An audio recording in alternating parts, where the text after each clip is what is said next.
अस्सलाम वालेकुम नाजरीन, आप देख रहे हैं क्वेश्चन आवर विद मोना आलम। खैबर पख्तूनख्वा में सैलाबी सूरत हाल के बायस ज़ाहिर है तशवीशनाक सूरत हाल अभी भी मज़ीद बढ़ रही है, क्योंकि अफसोस के साथ जो अमवात का सिलसिला है वो और मज़ीद नज़र आ रहा है। लेकिन एक बड़ी अच्छी पॉजिटिव भी जो इसमें बात है वो भी करनी चाहिए, और आप तमाम को, हम तमाम को एक हौसला भी इस बात से मिलना चाहिए कि एक कौमी सतह पर जब इस तरह की कुदरती आफत आई है तो यकीनन हमें सारे लोग सियासी इख्तलाफात को भुलाकर बड़े साथ साथ यकजा नज़र आए हैं इस मौके पर।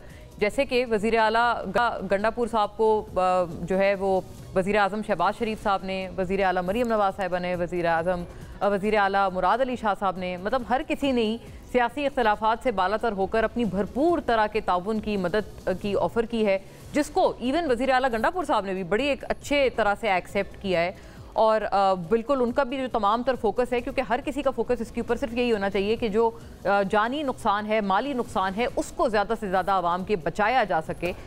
हर कोई अपने चाहे जिस भी मर्जी पर कुर्सी पर फाइज हो, हर किसी की इस वक्त ड्यूटी ही यही है और हर कोई ये करने के लिए ड्यूटी बाउंड भी है, इसमें भी कोई शक नहीं है। वहीं पर दूसरी तरफ पाक फ़ौज भी इसमें कोशा है कि इस पूरे मंजर में और इस तबाहकारियों में कम से कम जो है वो जानी नुकसान को, माली नुकसान को इंश्योर किया जाए। वो भी जो रेस्क्यू सरगर्मियाँ हैं उसमें पेश हैं। जो हमारे पास नाजरीन सूरत हाल है उसका भी थोड़ा सा जायज़ा लेते हुए चलेंगे। और ये भी एक अच्छी बात है कि जैसे 14 अगस्त के फौरी बाद अब हमने ये एक कुदरती आफत देखी, तो हुकूमत की तरफ से भी जो भी इसमें फंक्शंस थे, सेलिब्रेशंस थी, उनको पुट ऑफ किया गया, कॉल ऑफ किया गया। वहीं पर दूसरी तरफ सियासी तौर पर PTI ने आज यानी 16 तारीख को कायदे आज़म डे मनाने का कहा हुआ था, चूँकि उनको लगा कि कायदे आज़म मोहम्मद अली जिन्ना को सरकारी इश्तिहारात में से इग्नोर किया गया है। लेकिन उसको भी जो है वो एक तरह से ऑन होल्ड किया गया है। सारी इस वक्त जो फोकस है या जो तरजीह है वो इमरजेंसी बुनियादों पर नज़र आ रही है। फिर दूसरी तरफ नाजरीन एक अहम बात की तरफ भी रोशनी डालते हुए चलेंगे, क्योंकि कुछ ऐसी ख़बरें थीं जो कि मार्केट में गर्दिश कर रही थी कि जी PM भी बदलने वाले हैं, सदर मुमलिकत भी बदलने वाले हैं।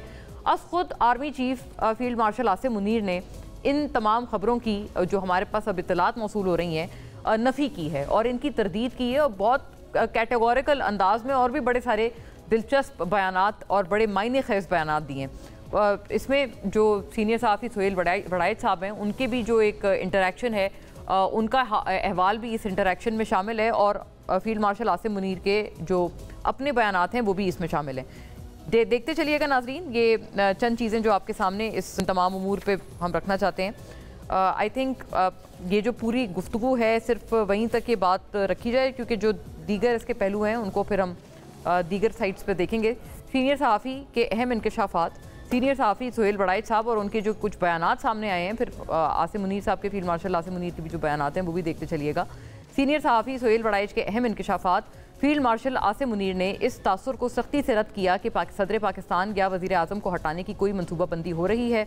वज़ीर आज़म शहबाज शरीफ का खुलूस के साथ 18 घंटे काम करना काबिल तारीफ़ है, और जंग के दौरान वज़ीर आज़म और काबीना ने जिस अज़म का मुज़ाहिरा किया वो भी काबिल तारीफ़ है। फील्ड मार्शल आसिम मुनीर, मुआशी बहरान के हल के लिए आर्मी चीफ के पास पूरा रोड मैप था, जिसमें 5 और 10 साल के अंदर पाकिस्तान को दुनिया के तरक्की याफ्ता ममालिक की सफ़ में खड़ा करने का मनसूबाबंदी थी। इनके मुताबिक अगले साल से रेकोडेक से हर साल $2 अरब का खालिस मुनाफा होगा। Suhail Baraich, general Asim Munir, field marshal Asim Munir ने यह भी कहा कि हकीकी मफाहमत माफ़ी से मुमकिन है। कुरान करीम की आयत का हवाला देते हुए बताया कि माफ़ी मांगने वाले कामयाब हुए जबकि इनकार करने वाले नाकाम हुए।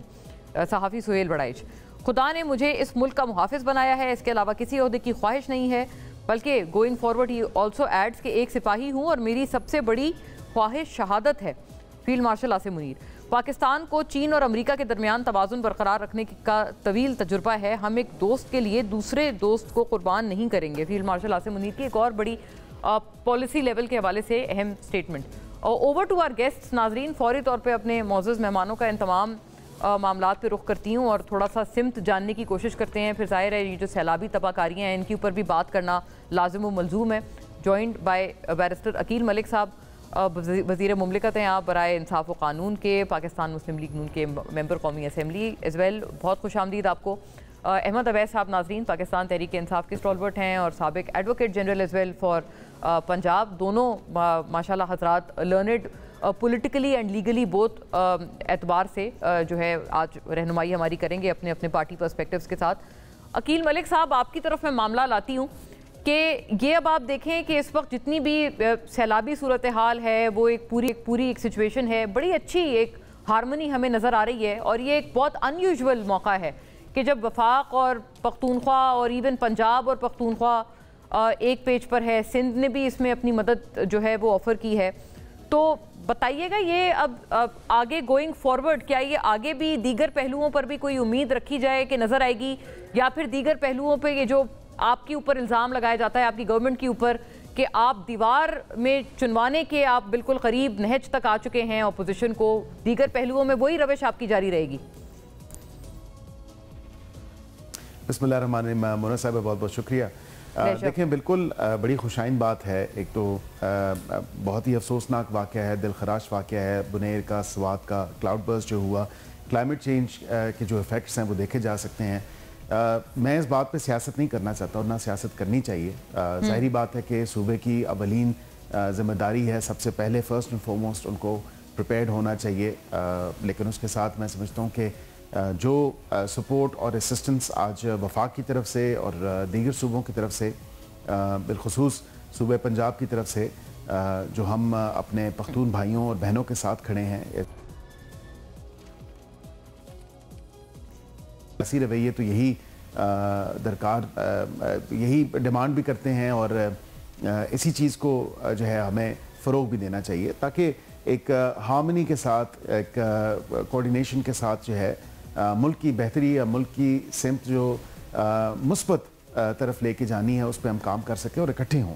इसीलिए वज़ीर-ए-आज़म पाकिस्तान ने भी मीसाक इस्तेकाम पाकिस्तान की बात की 13 और 14 की दरमियानी शब, और उन्होंने यही बात की कि अब किसी सियासी जमात को ये हक नहीं है कि वो इंतशार फैलाए। हाँ, एहतजाज बिल्कुल आप करें, आपका आईनी हक है, लेकिन जो तोड़ फोड़ है, जो मुल्क को नुकसान पहुंचाना है, मुल्क की मेशत को नुकसान पहुंचाना है, आपसे बड़ा जरूरी सवाल, एक काउंटर सवाल बनता है इस पे अकील साहब, ये जरूर फरमाएं कि अभी बिल्कुल उन्होंने वजह फरमाया वजीर आजम ने उस रोज कि इंतशार का हक नहीं है, अपना एहतजाज रिकॉर्ड कराने का पीसफुली हक है।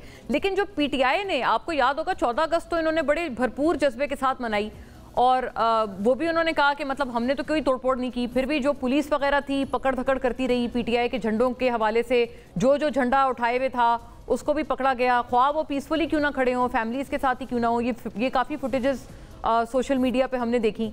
फिर ओवर एंड अबव ये भी पीटीआई को गिला है कि 14 अगस्त को जो ये मार्का हक के अवार्ड्स दिए गए तो तमाम काबीना को अवार्ड से नवाजा गया, लेकिन पीटीआई वो कहते हैं कि हमने तो सोशल मीडिया पे भी भरपूर जंग लड़ी, पीटीआई के किसी बंदे को एक्नॉलेज नहीं किया गया। मैं, आपने एक ही सवाल में काफ़ी सवाल कर दिए, तो मैं चाहूँगा कि मैं इन तमाम सवालों के ऊपर बिल्कुल जवाब भी दूँ और मौक़िफ़ भी पेश करूँ। मैं, देखें, सबसे पहले आपने अवार्ड्स की बात की, मैं अवार्ड्स के ऊपर ये बिल्कुल आपको ज़रूर कहूँगा कि मेरी एक ज़ाती राय है, मैं समझता हूँ मेरी ज़ाती राय में मैं कम से कम तमाम तर नॉमिनेशन से एग्री नहीं करता, लेकिन ये वज़ीर आज़म का इस्तेकाक है। एक वॉर कैबिनेट थी, बिल्कुल उन्होंने अपनी जो दिन रात मेहनत थी वो सामने आपने देखी और मेहनत से काम किया। सिविल सोसाइटी और आर्म फोर्सेस की जो नॉमिनेशंस हैं, बिल्कुल वो उनकी जो पेशा वराना सलाहियतें थीं, जो उनका काम था और जो जिस तरह उन्होंने इस मुल्क की सालमियत को इंश्योर किया, इस मुल्क की प्रोटेक्शन को इंश्योर किया, तो बिल्कुल वो तो उनके बनते थे और वो देने भी चाहिए थे और देना ज़रूरी भी था, ताकि एक आप रिकग्नाइज़ उनको करें, उनकी रिकग्निशन हो। बाकी मामला जो हैं वो वज़ीर आज़म ने, उनका अपना नाम भी था गालबन, और मैंने यही सुना कि उन्होंने अपना नाम काट दिया। देखिए, जो रिकमेंडेशंस एक रिकमेंडेशन कमेटी से आते हैं नाम, और वो फाइनल अप्रूविंग अथॉरिटी जो है या उसकी डिसप्रूविंग अथॉरिटी जो है वो वज़ीर आज़म के पास रेस्ट करती है और वज़ीर आज़म का ही इस्तेकाक है। I obviously can't challenge his prerogative because obviously ये उनका काम है। वो फेयर इनफ, लेकिन आपको लगता है कि पीटीआई का भी उनका गिला सही है? वो कहते हैं हमारा भी तो नाम डाल लेते, हमने भी तो सोशल मीडिया पे जंग लड़ी। नहीं, देखिए, मैं ये बात कहता हूँ कि on the floor of the house आज़म वज़ीर तारिक साहब ने रिकग्नाइज किया, हुकूमत रिकग्नाइज करती है, और किसी एक सियासी जमात की वजह से नहीं।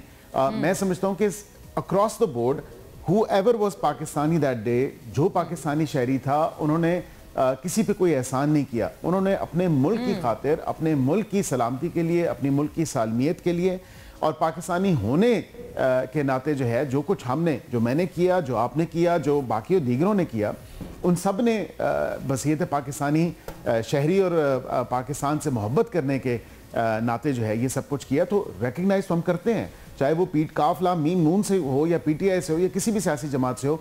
जो डिजिटल वॉरफेयर है उसमें अल्हम्दुलिल्लाह जो हमारी महारत थी और जिस तरह हमने वो जंग लड़ी, और उसमें लाइक पीटीआई, नून लीग या दीगर सियासी जमातें, सबकी सोशल मीडिया टीम्स ने बड़ा ज़बरदस्त काम किया। मैं उनको खराजी तहसीन पेश करता हूँ। ये अवार्ड देने वाली बात तो मेरे ख्याल से ये तो खुद नहीं मांगना चाहिए, ये रिकग्नाइज हुए हैं on the floor of the house और बिल्कुल रिकग्नाइज किया गया है। हाँ। और ये आप क्लिप भी चला दें, बेशक उन्होंने पीटीआई का नाम लेके रिकग्नाइज किया। उन्होंने कहा जी बिल्कुल जिसने अपना हिस्सा डाला है और जिससे अपना किरदार अदा किया है और उनको अप्रिशिएट करना चाहिए। दूसरी बात आपने की, मेरे ख्याल से हमें पेट्रियाटिज्म जो है वो बिफोर पॉलिटिक्स उसकी ज़रूरत है। हम पेट्रियाटिक हैं, हम मुहब्बे वतन पाकिस्तानी हैं सारे, तो हमें पाकिस्तान का झंडा उठाना चाहिए था। हमें कोई अपनी डिविजन्स जो बात की हैं, जो सियासी डिविजन्स हैं, whether you know we belong to PMLN और PMLQ, PTI, PPP, ये बहुत बाद में आता है। सबसे पहले हम पाकिस्तानी हैं और उस दिन सिर्फ और सिर्फ पूरी कौम यौम आज़ादी मना रही है और पूरी कौम जो है। अच्छा, मुझे आपकी बात से ये लग रहा है कि यानी कि कोई और भी जमात का झंडा अगर उठाते तो उनको पकड़ लिया जाता। दुकान जो पीटीआई ने चमकानी होती है, देखिए पीटीआई ने अपनी सियासी दुकान चमकानी होती है। जब भी कौमी नौयत के दिन आते हैं, आप देखें यौम इस्तेसाल मनाया जा रहा था 5 अगस्त को, इन्होंने कहा जी हम खान की रिहाई की तहरीक चलाएंगे। 5 अगस्त को क्या हुआ? यही किया ना। देखिए लोगों के दिल आज़ारी की गई, पाकिस्तानियों की दिल आज़ारी की गई, कश्मीरियों की दिल आज़ारी की गई। इसी तरह आप देखें 14 अगस्त को पूरी कौम जो है वो यौम आज़ादी मना रही है, जश्न पाकिस्तान है, जश्न यौम आज़ादी है, और उस पर पीटीआई कहती है जी हम खान की रिहाई की तहरीक चलाएंगे और ये उस खान की आज़ादी की तहरीक चलाएंगे। कम अज़ कम ऐसा नहीं होना चाहिए। कौमी दिनों पे तो आप खुदारा अपनी सियासत को जो है एक साइड पे रखें, आप पाकिस्तान को सेलिब्रेट करें, पाकिस्तानियों को सेलिब्रेट करें और पाकिस्तान की खातिर करें। अहमद अवैस साहब, आपने पूरी बात गुफ्तगू सुनी कि आप ये कौमी नौयत के दिनों को क्यों चुनते हैं तहरीक चलाने के लिए? ये डिविजन्स लाते हैं ना कौम में, ये अकील साहब का व्यू पॉइंट है इस पे।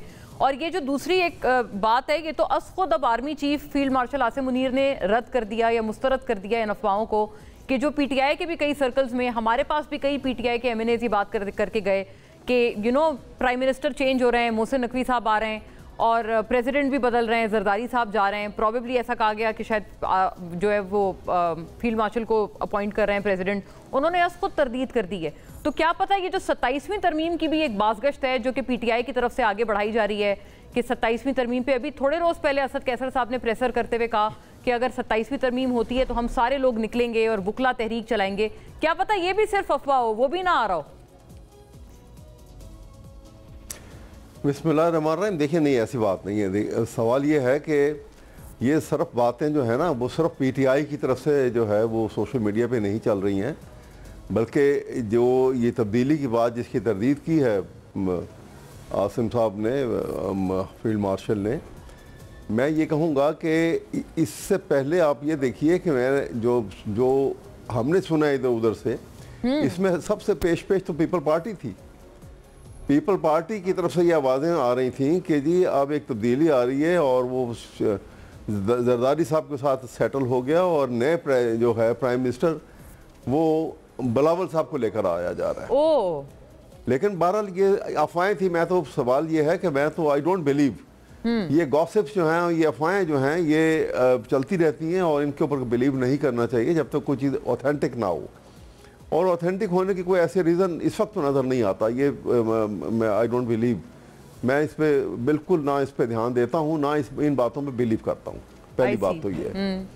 दूसरी बात ये है कि ये 14 अगस्त के हवाले से देखिए, जो नेशनल डे होते हैं ना, वही दिन होता है कि जहाँ पे आपको मौका मिलता है कि आप खुद अपना जो है एहतसाब करें, खुद आप बैठ के कौम सोचे, लीडरशिप सोचे कि हमने इतने सालों में क्या खोया, क्या पाया, हम कहाँ से चले थे और हमने क्या अचीव किया है और क्या नुकसान हुआ हमें।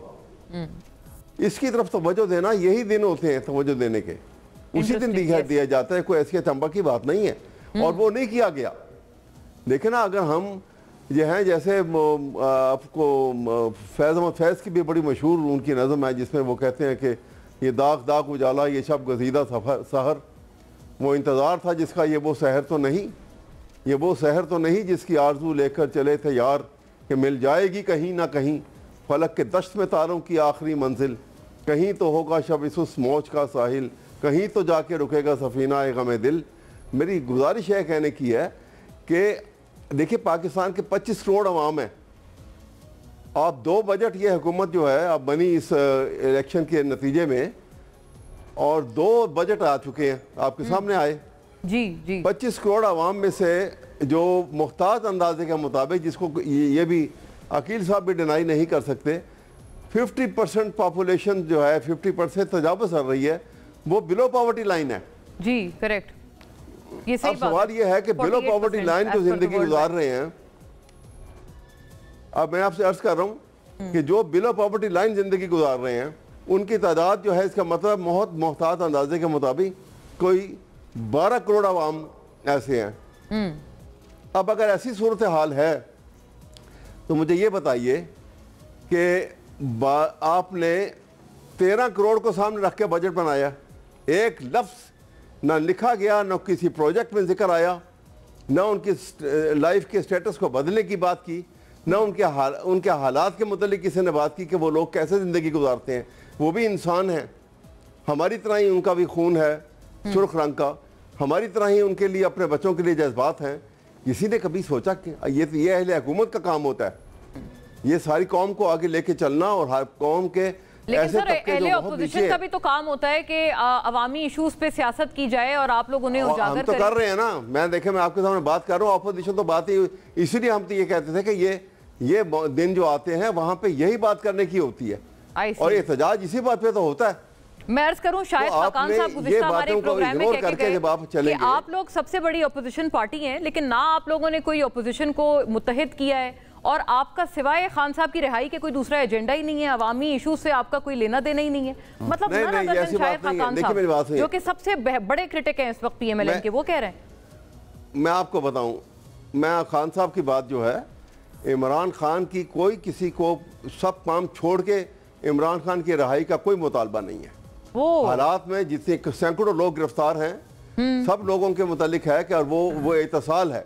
आर्टिकल 3 जो है कॉन्स्टिट्यूशन का, ये उसकी वायलेशन के अंदर है, क्योंकि उसमें आर्टिकल 3 कहता है कि हर किस्म के एक्सप्लॉयटेशन को स्टेट जो है वो खत्म करेगी, हुकूमत की जिम्मेदारी है।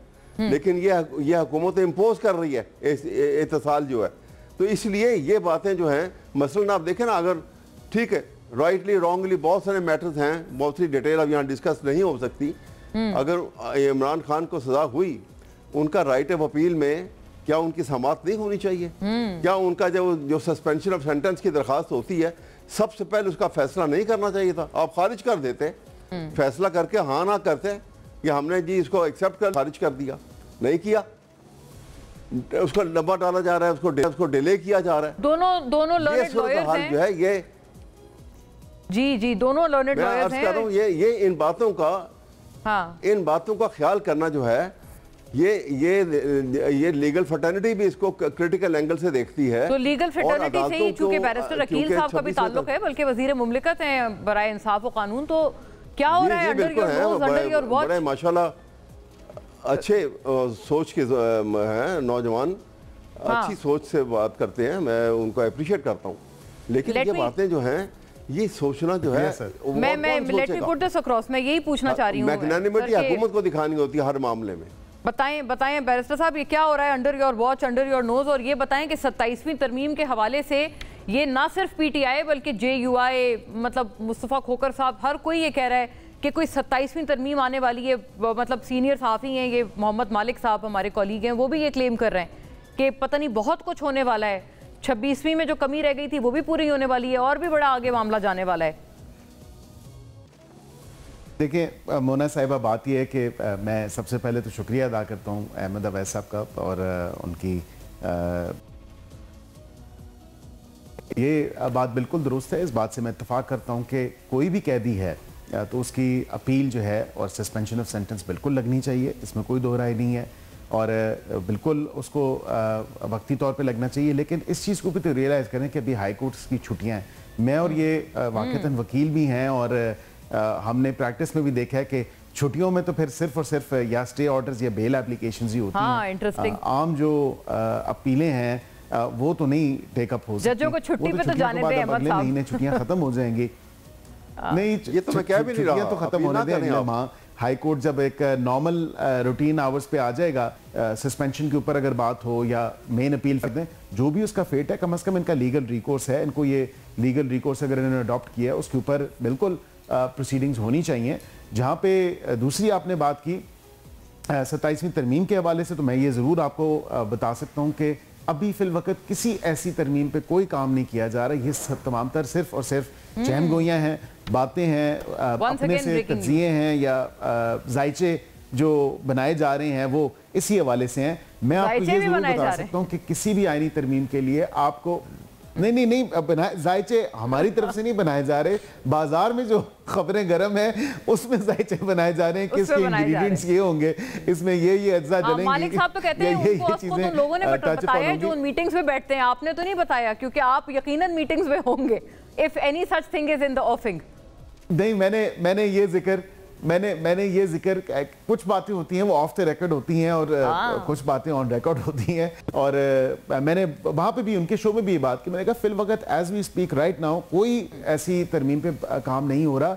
हमने पिछली दफ़ा जब 26वीं पे काम शुरू किया था, मुझे याद है मार्च से हमने काम शुरू किया था, हुकूमत मार्च में ही अमल में आई थी और उसके फ़ौरन बाद हमने लीगल रिफॉर्म्स पे काम शुरू कर दिया था।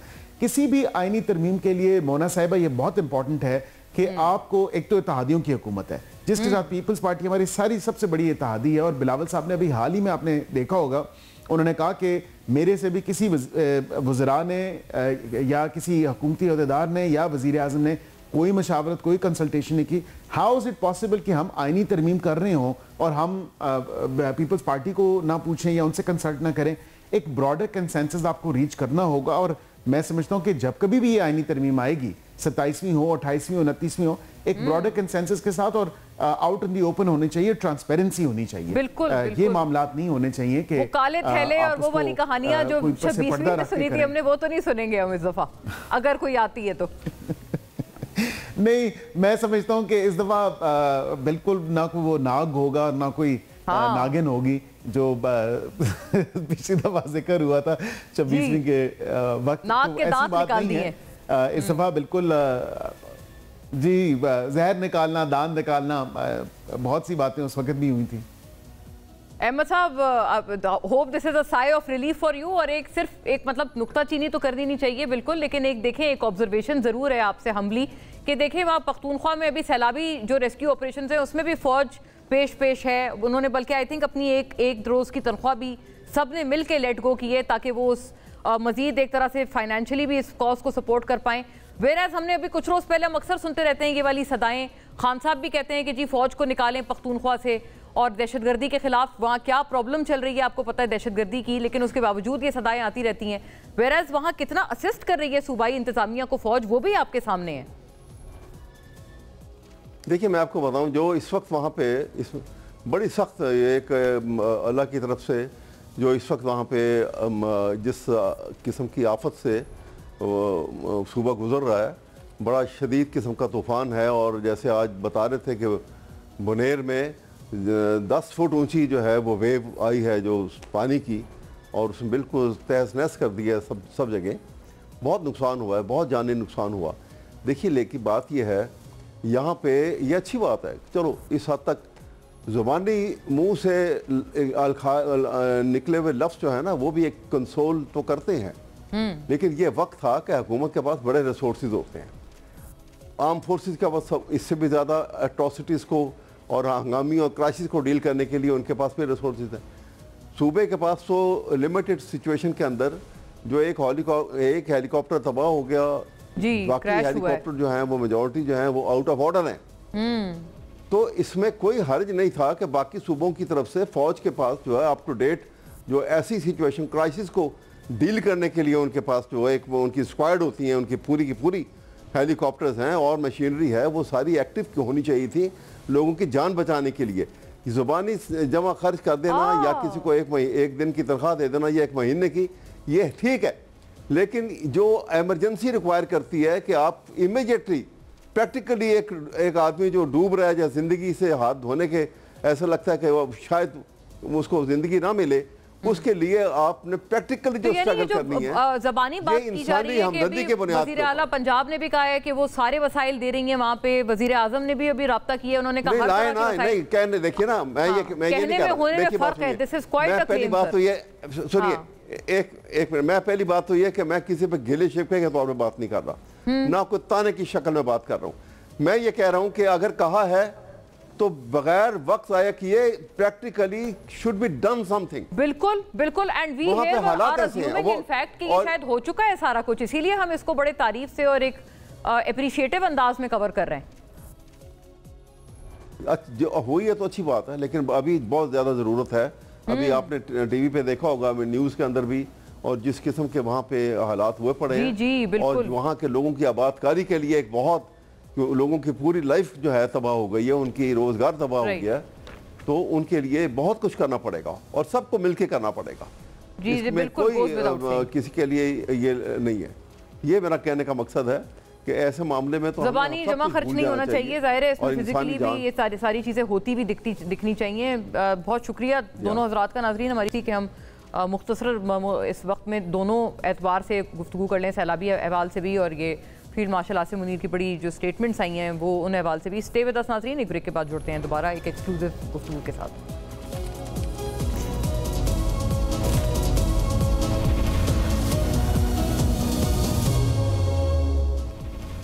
वेलकम बैक नाजरीन। इस खुसूसी नशिस्त में हमारे साथ अब तशरीफ़ फरमाएँ और प्रोग्राम में शरीक गुफ्तगू हैं जनाब सेनेटर इरफान सिद्दीकी साहब।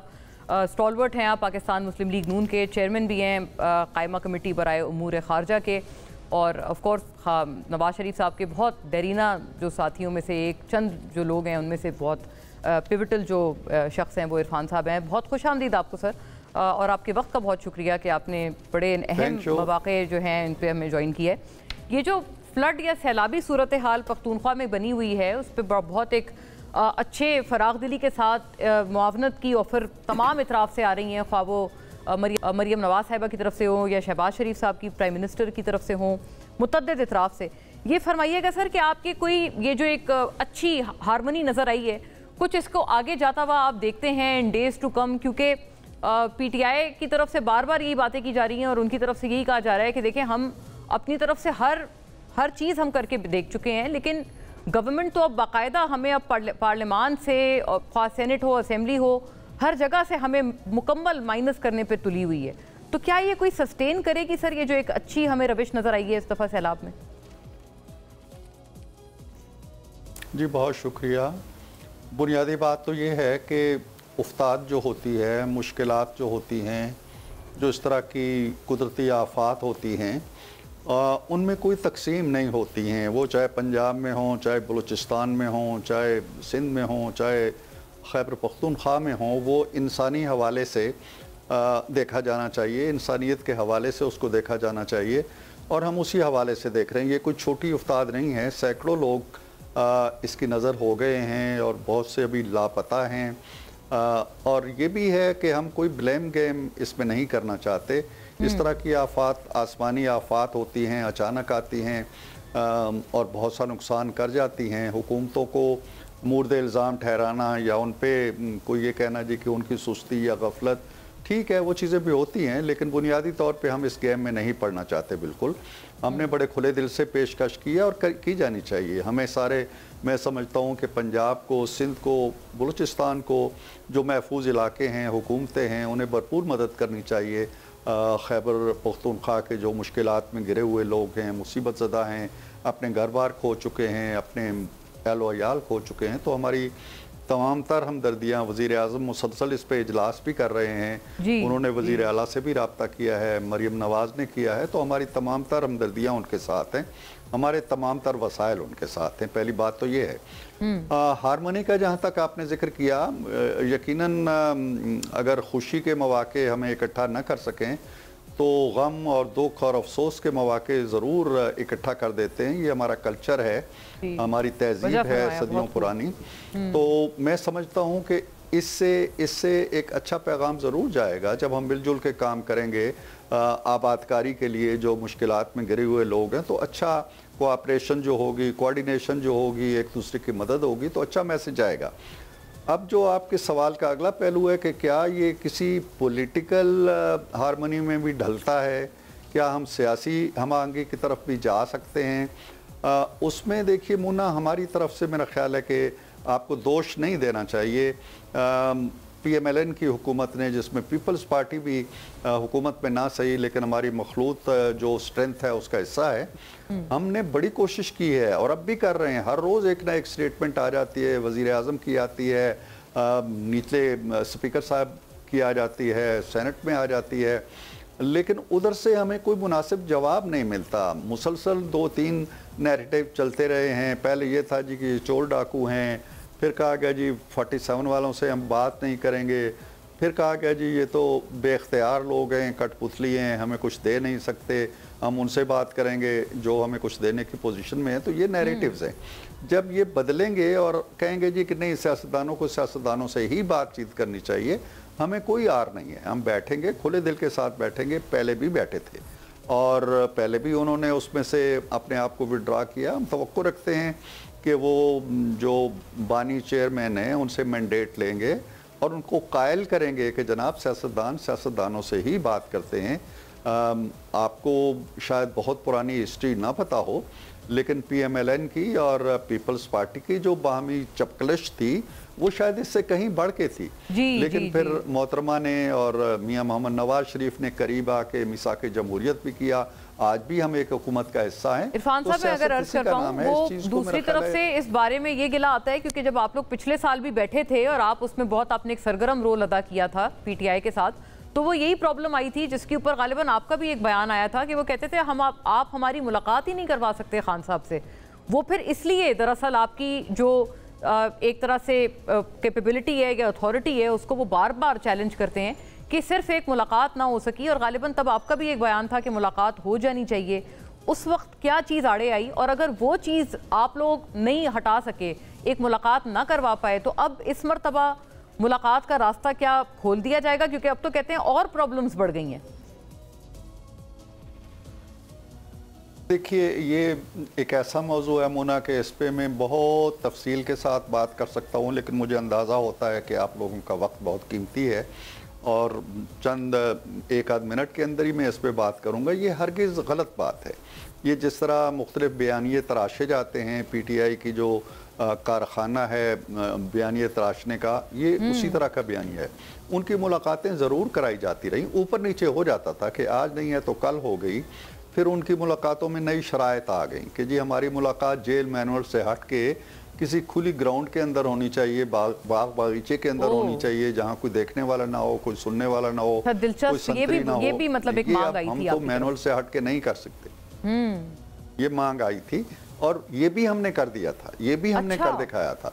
अब तीसरी बात ये भी हमने कर दिखाया था।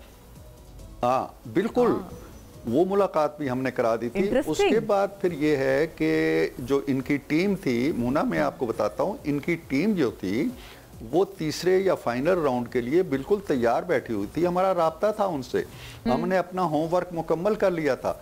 अचानक अली गौहर साहब गालबन निकले जेल से और उन्होंने कहा जी कि बानी ने कह दिया है कि नो मोर टॉक्स।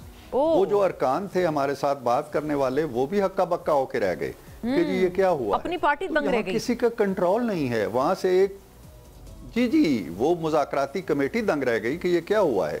तो एनी हो, अब भी जब तक खान साहब के अंदर मुज़ाकरात के हवाले से यकसुई नहीं आती उनकी सोच के अंदर, और वो इस चीज़ पे यकीन नहीं कर लेते कि सियासतदानों को सियासतदानों से बात करना होगी, मैं नहीं समझता हूँ कि कोई मुज़ाकरात आगे चलेंगे।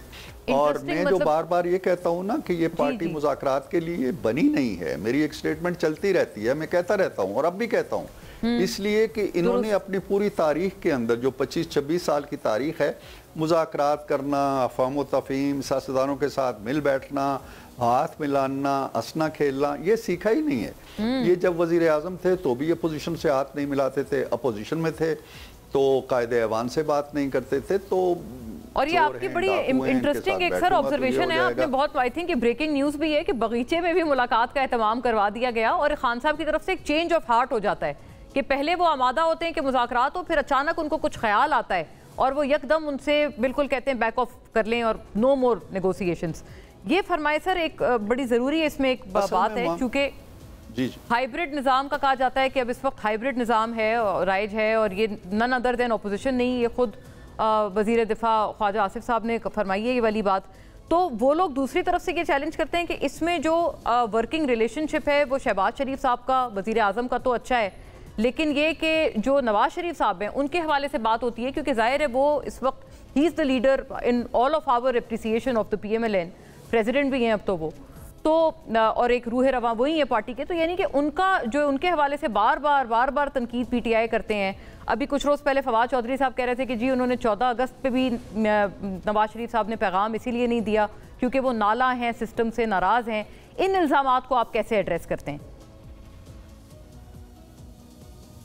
देखें, ये लोग वो हैं जो PMLN की जो साख्त है, जो कंपोजिशन है PMLN की, जो साइकी है PMLN की, जो रवायात हैं PMLN की और जो रवायात हैं शरीफ ख़ानदान की, उससे आगाह नहीं है या जानबूझ के उससे खेलते हैं और जानबूझ के गलत बयानी करते हैं। मैं आपको वाज़े तौर पे बताऊं कि अगर मैं बड़ी एक कैटेगरिकल स्टेटमेंट दे रहा हूं, अगर नवाज शरीफ आज तय कर लेते हैं कि जी कल से नवाज शरीफ वज़ीर आज़म नहीं होंगे और हम असम्बली तोड़ रहे हैं, शहबाज शरीफ, नवाज शरीफ असम्बली तोड़ देंगे, शहबाज शरीफ असम्बली तोड़ देंगे, शहबाज शरीफ असम्बली तोड़ देंगे, ये सारा निज़ाम जो है इसमें वर्किंग रिलेशन की जब आप बात करते हैं तो वर्किंग रिलेशन बहरहाल वज़ीर आज़म की होनी है, वज़ीर आला की होनी है, डे टू डे वर्किंग है, मामलात हैं, मीटिंग्स हैं, फैसले हैं, वो उन्होंने करने हैं और वो करते हैं, आज़ादी से करते हैं, हर मामले में दखील नहीं होते। इसीलिए आप लोगों को शिकायत होती है जी नवाज शरीफ बोलते क्यों नहीं, स्टेटमेंट क्यों नहीं देते, वो मीडिया में क्यों नहीं आते। वो इसीलिए नहीं आते हैं कि उनकी किसी स्टेटमेंट से इस निज़ाम के अंदर रखना अंदाजी ना हो और जो वर्किंग रिलेशन जिस तरह के भी वज़ीर आज़म सहूलत महसूस करते हैं, मुल्क के लिए बेहतरी करते हैं, वो चलते रहें।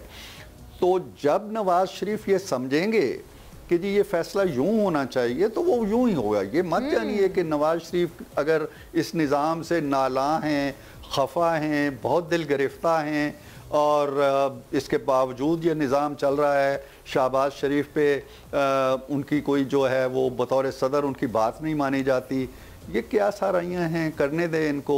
मियाँ मोहम्मद नवाज शरीफ की जो पहली आखिरी तरजीह होती है वो ये है कि मुल्क आगे बढ़े, मुल्क तरक्की करे, मुल्क के मसाइल हल हों, और एज लॉन्ग एज आप फरमा रहे हैं ये हो रहा है तो नवाज शरीफ साहब उस कंडीशन के पूरा होते हुए वो खुश हैं। मैं सिर्फ बड़ी एक अपनी तरफ से एक एक्स्ट्रा अलाउंस ही ले रही हूँ टाइम की, सिर्फ इतनी आखिरी एक बात सर अगर आप मुख्तसरन फरमा पाएँ कि जो हाइब्रिड के हवाले से बात थी कि हाइब्रिड है, और ये बात भी की गई कि अगर ये हमें 30-35 साल पहले पता चल जाता कि ये भी एक निज़ाम हो सकता है तो काफ़ी मसाइल हल हो जाते। आप इस बात से इत्तेफाक करते हैं कि अगर ये पहले नुस्खा मिल जाता तो मसाइल हल हो जाते, क्योंकि ये नुस्खा दिया तो था आपको खान साहब ने? देखें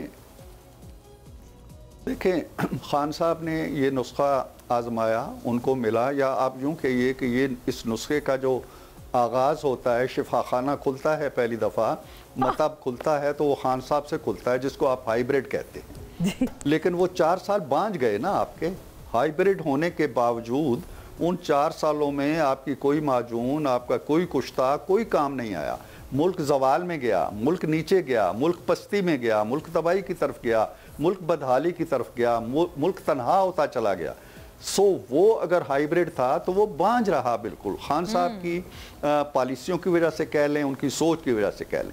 मैं इसको हाइब्रिड इसलिए नहीं कहता हूँ कि अगर इदारों के दरमियान इश्तराक है और वो इश्तराक व तावन जो है वो आइन के फ्रेमवर्क से मुतसादम नहीं है, पार्लियामेंट काम कर रही है, कानून साजी वहीं होती है, अक्सरियत से होती है, आइन बदलता है तो 2/3 से बदलता है, ऐसा नहीं है कि यहाँ कोई मार्शल लॉ नाफिज है।